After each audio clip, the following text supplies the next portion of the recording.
اعوذ باللہ من الشیطان الرجیم بسم اللہ الرحمن الرحیم اللہم صلی علی محمد وعلی محمد۔ اس وقت مسجد کوفہ میں ہم برادران کے ساتھ اعتکاف پہ موجود ہیں، اور ہم آج کے اس مباحثے میں آپ کے سامنے اعتکاف کے متعلق بہت ساری اہم ترین باتیں رکھنے والے ہیں۔ سب سے پہلے اعتکاف کی فضیلت کے متعلق ایک جملہ کہ قرآن مجید میں حضرت ابراہیم علیہ السلام کو اور حضرت اسماعیل علیہ السلام کو جب حکم دیا گیا کہ آپ بیت الحرم کو پاک رکھیں، اس میں باقاعدہ کہا گیا کہ للعاکفین، کہ اعتکاف بیٹھنے والوں کے لیے بھی آپ کی ذمہ داری ہے کہ گھر کو پاک صاف ستھرا رکھیں اور ہر قسم کے انتظامات اس میں مکمل ہونے چاہیے۔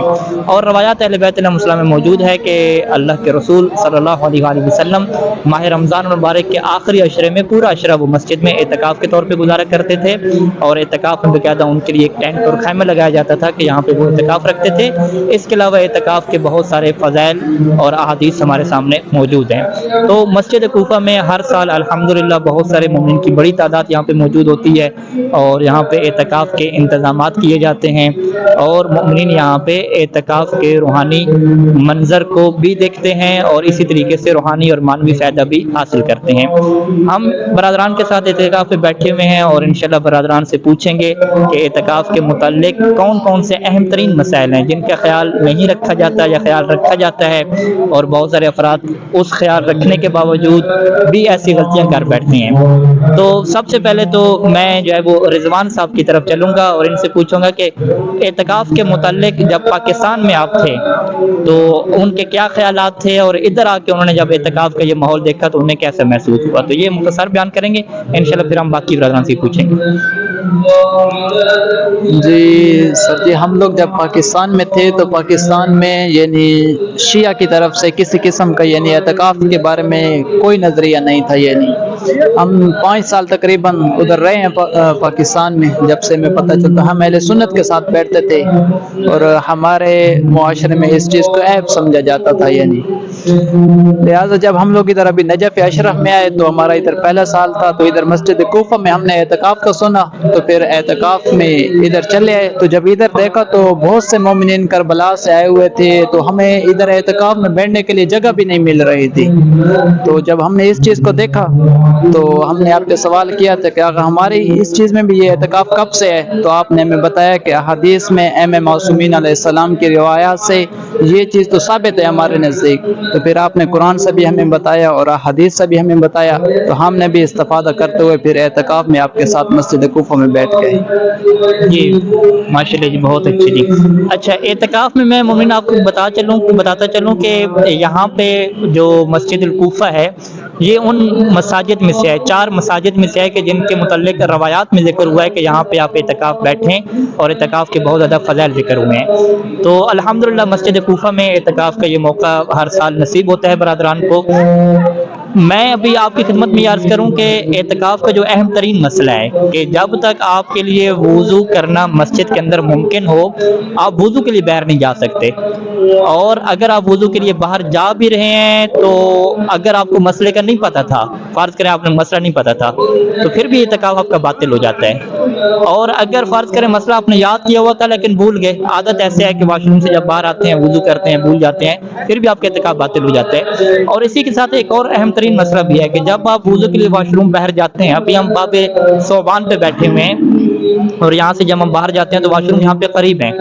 تو اگر ہم اس قریب والے واش روم کو چھوڑ کے دور والے واش روم میں جاتے ہیں تو یہ بھی ہمارا اعتکاف باطل ہوگا، کیونکہ اس میں صحیح ثانی کی احتیاط واجب ہے، اور بہت سارے فقہاء نے فتویٰ دیا ہے کہ اگر 2 رستے ہوں باہر جانے کے تو آپ جو ہے وہ قریبی ترین رستے سے جائیں گے، دور والے رستے سے ہم نہیں جا سکتے۔ تو یہاں پہ جابر صاحب ہمارے ساتھ موجود ہیں، یہ ہر سال جو ہے وہ اعتکاف بیٹھتے ہیں۔ ہم ان سے پوچھیں گے کہ بھئی کتنے لوگوں کے آپ نے اعتکاف باطل کروائے، یا اپنا آپ کا پہلا تجربہ کیسا رہا کہ اعتکاف ٹھیک رہا یا باطل ہو گیا؟ کیونکہ باطل ہونے کے اعتکاف کے بہت سارے موارد پیش آتے ہیں، تو ابھی انشاءاللہ سنتے ہیں، پھر آپ دیکھیں گے کہ کیسے اعتکاف یہاں پہ باطل ہو جاتے ہیں اور امین اس کا خیال نہیں رکھ پاتے۔ جی جابر جی الحمدللہ کافی دفعہ موقع ملا ہے خدا کی اس عظیم نعمت سے مستفید ہونے کا، تو اس کے ساتھ ساتھ ہمیں جو معلوم ہوا ہے زیادہ تر وہ یہ ہے کہ زیادہ لوگوں کا اعتکاف کس وجہ سے باطل ہوتا ہے۔ وہ وجہ یہ ہے کہ سید سستانی دامہ برکاتہ کے نزدیک جو ہے وہ یہ ہے کہ جب بندہ بامر مجبوری کوئی شخص معتکف بامر مجبوری جاتا ہے بغیر طہارت کرنے یا غسل کرنے، تو پھر اس کے لیے ضروری ضروری ہے کہ قریب ترین جو رستہ ہے اس کو اختیار کرے۔ تو اس صورت میں جب وہ جاتا ہے، مثال کے طور پہ ایک لائن میں ٹوائلٹ طہارت خانے بنے ہوئے ہیں، واش روم بنے ہوئے ہیں، تو وہ کیا کرتا ہے، پہلی واش روم کو چھوڑ کے دوسری واش روم میں چلا جاتا ہے۔ تو جب وہ پہلی خالی ہوتی ہے اس کے باوجود دوسری میں چلا جاتا ہے تو اس صورت میں اس کا اعتکاف باطل ہو جاتا ہے۔ یا اس سے ہٹ کے دیکھیں کہ کسی بندے کو اعلام ہو گیا ہے تو بامر مجبوری اس کو مسجد سے نکلنا ہوتا ہے، تو یہاں پہ جس طرح شیخ صاحب نے بتایا ہے کہ قریب دو ٹوائلٹ ہیں، دو طرح کے غسل خانے بنائے گئے ہیں، ایک قریب ہے ایک دور والے۔ تو جب غسل کرنے جانا ہے تو قریبی رستے کو اختیار کرنا ہے کہ جو قریب والے غسل خانے ہیں، تو اس بندے کو معتکف جس کو اطلاع ہوا ہے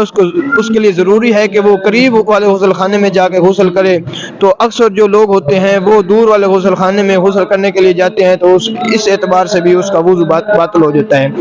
اور اس کے علاوہ بعض اوقات بندے جو ہیں طہارت کرنے جاتے ہیں، وہ ضرورت کے تحت طہارت کرنے جاتے ہیں لیکن وہاں پہ جا کر وضو کر کے آ جاتے ہیں، جبکہ وضو کی جگہ شیخ صاحب نے پہلے بتائی ہے کہ وضو کی جگہ انہوں نے مسجد میں بنائی ہوتی ہے، تو وہ وضو بیر کر کے آ جاتے ہیں۔ تو ان جیسے احکام سے زیادہ تر لوگوں کا اعتکاف باطل ہو جاتا ہے۔ یعنی وضو کی جگہ انشاءاللہ آپ جو ہے وہ ویڈیو میں دیکھ رہے ہوں گے کہ وضو کی باقاعدہ جگہ بنائی گئی ہے، اور جو نیچے پائپ وغیرہ لگا کے وہاں سے جو وضو کرنے والوں کا پانی ہے وہاں سے باہر جاتا ہے، تو یہ مسجد کے اندر باقاعدہ انتظام کیا جاتا ہے۔ تو جو مومنین بھی مسجد میں اعتکاف بیٹھے ہیں وہ وضو کی جگہ مسجد کوفہ سے سیکھیں کہ کس طرح سے وضو کی جگہ انہیں بنانی ہے، اور آج کل پائپ وغیرہ کا سارا سیٹ اپ ہے، تو وہ پائپ کا سیٹ اپ بنا کے وہ جو پانی خراب ہوتا ہے اس کو باہر کیا نکال سکتے ہیں۔ اچھا، اس کے علاوہ بہت سارے لوگ جو ہے نا واش روم میں جب باہر جاتے ہیں تو ان کی عادت ہوتی ہے کہ وہاں پہ کھڑے ہو جاتے ہیں گپ شپ کے لیے، یا جو ہے وہ وہاں پہ ہاتھ منہ دھو لیتے ہیں، یا بالوں کے اوپر ہاتھ جو ہے وہ گیلا ہاتھ مار لیتے ہیں اس کام کے لیے۔ تو اس کام کے لیے بھی جو ہے وہ باہر جو بندہ رکتا ہے اس کا بھی اعتکاف باطل ہوتا ہے۔ تو اس حوالے سے جو ہے وہ برادر شاہ صاحب موجود ہیں، ان سے ہم پوچھیں گے کہ یہ تجربہ آپ کا کیسا رہا، کیونکہ انسان کی عادت تو ہے کہ واش روم میں جانا ہے اور باہر آنا ہے تو اس نے ہاتھ وغیرہ دھونے ہیں۔ تو دیکھتے ہیں یہ ہمیں کیا اس کے حوالے سے بتاتے ہیں۔ بسم اللہ الرحمن الرحیم، اللہم صلی علی محمد وعلی محمد۔ تو محترم سامعین کے اعتکاف میں ضروری ہے کہ جب بھی بندہ بہر بامر مجبوری واش روم کے لیے جائے تو آغا سید سستانی دامت برکاتہ فرماتے ہیں کہ واش روم کر کے فوراً مسجد میں واپس آ جائے۔ اکثر بندے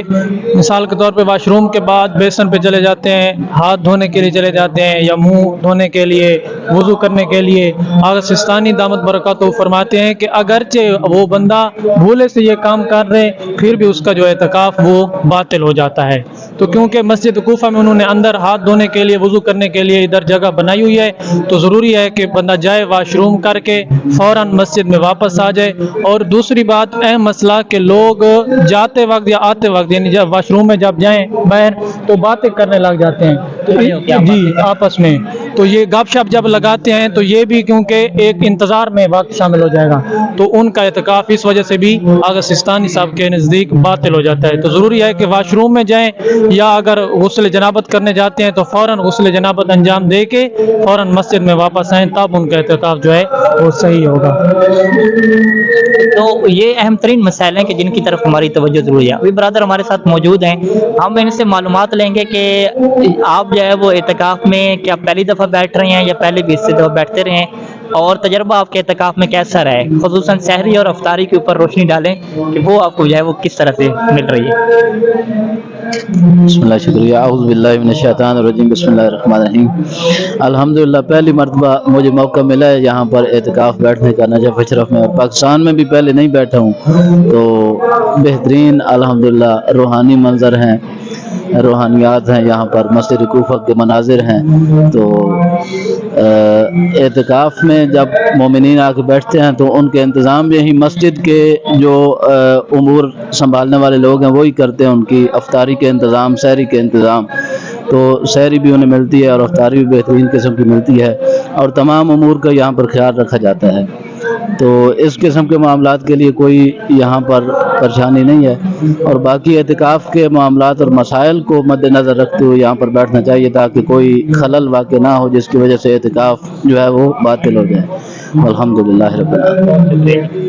تو ناظرین، یہاں پہ اہم ترین آپ نے گفتگو سنی ہے اعتکاف کے مسائل کے متعلق جو برادران کے آگاہ کر رہے تھے۔ بس میں جابر صاحب سے کچھ میں واقعات جو ہے وہ سننا چاہوں گا کہ آپ جو ہے وہ اپنے واقعات کو شیئر کریں کہ کس طرح سے برادران کے اعتکاف یہاں پہ باطل ہوئے ہیں اور کیا جو ہے وہ ماحول بنا رہا ہے. تو گزشتہ تاریخ کے بھی ان کے واقعات ہیں, اتنی لمبی تاریخ تو نہیں ہے, یعنی 3-4 سال پہلے تک ان کے کیا حالات تھے اور کس طرح سے پھر یہ اپڈیٹ ہوئے, ان کو شرعی مثال کے پتہ چلا. تو کچھ جابر صاحب آپ اپنے آپ کا واقعہ پیش آیا ہو یا برادران کا واقعہ کچھ آپ شیئر کریں ناظرین کے ساتھ تاکہ مسئلہ شرعی کے سمجھنے میں آسانی ہو. جی الحمدللہ, خداوند ذوالجلال کا شکر ہے جو اس نے اس عظیم نعمت سے مستفید ہونے کا مجھے کافی دفعہ موقع دیا, اور ہمیں اس سے بڑھ کے بہت خوشی ہے. خدا کا شکر ادا کرنا چاہیے کہ مسجد کوفہ جیسی مسجد میں ہمیں یہ موقع ملا ہے. تو یہاں آ کے جب میں پہلا اعتکاف بیٹھا تو اس وقت ہمارے ساتھ بہت سارے دوست اساتذہ ادھر اعتکاف میں موجود تھے. تو میں اپنے ذکر کرتا ہوں, دوستوں کا بعد میں کرتا ہوں. پہلا یہ ہے کہ جب میں مسجد کوفہ میں اعتکاف بیٹھا تو پہلا دن ہی تھا میرا, تو میں احکام سے آگاہی نہیں تھی. اگرچہ بظاہر تھوڑے بہت میں نے سیکھے ہوئے تھے احکام, لیکن پریکٹیکل جب تک نہ ہو اس وقت تک پتہ نہیں چلتا ہے. تو میں جب پہلی دفعہ گیا طہارت کرنے, اعتکاف کی صورت میں طہارت کرنے گیا, تو پہلی واش روم تقریباً ایک لائن میں قطار میں واش روم تھی, تو پہلی واش روم کھلی تھی تو میں دوسری واش روم میں چلا گیا. تو جب واش روم سے واپسی آیا تو میرے اساتذہ موجود تھے, الحمدللہ انہوں نے مجھے متوجہ کیا کہ شیخنا آپ کا اعتکاف باطل ہو چکا ہے, تو آپ اپنا یا کسی اساتذہ سے رجوع کر کے اس کا حل نکالیں, یا یہ ہے کہ آپ دوبارہ نیت کریں. تو میں الحمدللہ خدا نے مجھے پھر توفیق دی, میں دوبارہ نیت کر کے پھر 3 دن مکمل کیے. اور اسی طرح پھر دوسرے سال بھی یہی واردات ہوئی کہ اسی طرح ایک اور دوست ہمارے تھے, تو خداوند ذوالجلال نے ان کو بھی توفیق دی, میرے ساتھ آئے. تو انہوں نے بھی یہی کیا کہ وہاں پہ گئے طہارت کرنے, تو جبکہ ان کو معلوم تھا کہ وضو کے لیے جگہ مسجد میں موجود ہے, لیکن اس کے باوجود بھی وہاں پہ انہوں نے کیا کیا, طہارت کرنے کے بعد وہاں پہ بھی صابن کے ساتھ ہاتھ دھونا شروع کر دیے. تو جب ہاتھ دھونے شروع کر دیے تو وہاں پہ سکون سے ہاتھ دھونے سے اس کا وقت جو لگا اس کی وجہ سے اس کا وضو باطل ہو گیا, وہ اعتکاف باطل ہو گیا. تو پھر وہ جب مسجد میں آیا تو ہم نے اس کو متوجہ کیا, پھر اس نے بھی میرے ساتھ میری طرح سب چوتھے دن کا ارادہ نہیں بلکہ انہوں نے پھر دوبارہ سے نیت شیخنا کی, تو دوبارہ پھر اس نے 3 دن مکمل کیے. اس طرح بہت سے ایسے واقعات رونما ہوئے ہیں کہ جن کی وجہ سے لوگوں کے اعتکاف باطل ہو جاتے ہیں. طہارت کے علاوہ غسل کی وجہ سے بہت مومنین کو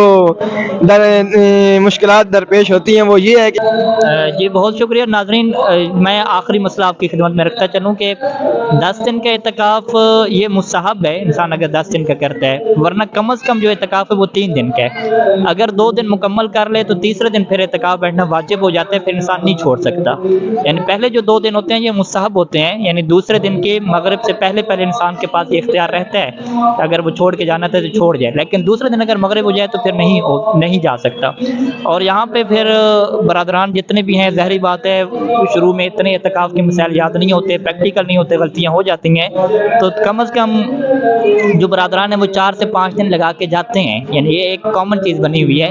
اور کوئی بندے کہتے ہیں کیونکہ پہلے دن میں باطل ہو گیا تھا یا دوسرے دن باطل ہو گیا تو پھر وہ دوبارہ بیٹھ جاتے ہیں. ہم نے دیکھا ہے بغداد سے کربلا سے مومن آئے ہوئے ہیں, وہ پورا 10 دن بیٹھ رہے ہیں, 19 ماہ رمضان کو وہ آ جاتے ہیں, پھر ادھر ہی بیٹھ جاتے ہیں مسجد کوفہ میں, پھر وہ عید کی شب جو ہے وہ یہاں سے واپس جاتے ہیں یا عید کی نماز پڑھ کے یہاں پہ واپس جاتے ہیں. تو یہ ان کی ہمتیں ہیں. لہٰذا میں بھی جو برادران یہاں پہ بیٹھ رہے ہیں ان کی خدمت میں یہ کہوں گا کہ ٹھیک ہے, اگر اعتکاف باطل ہو گیا آپ کا بھول چوک کی وجہ سے تو آپ ہمت کریں, دوبارہ بیٹھیں, 4-5 دن بیٹھ جائیں, اس میں کوئی مشکل نہیں ہے. اور جوانی کی جو عبادت ہے وہ بہترین عبادت ہے. اللہم صلی علی محمد و علی محمد, والسلام علیکم ورحمۃ اللہ وبرکاتہ.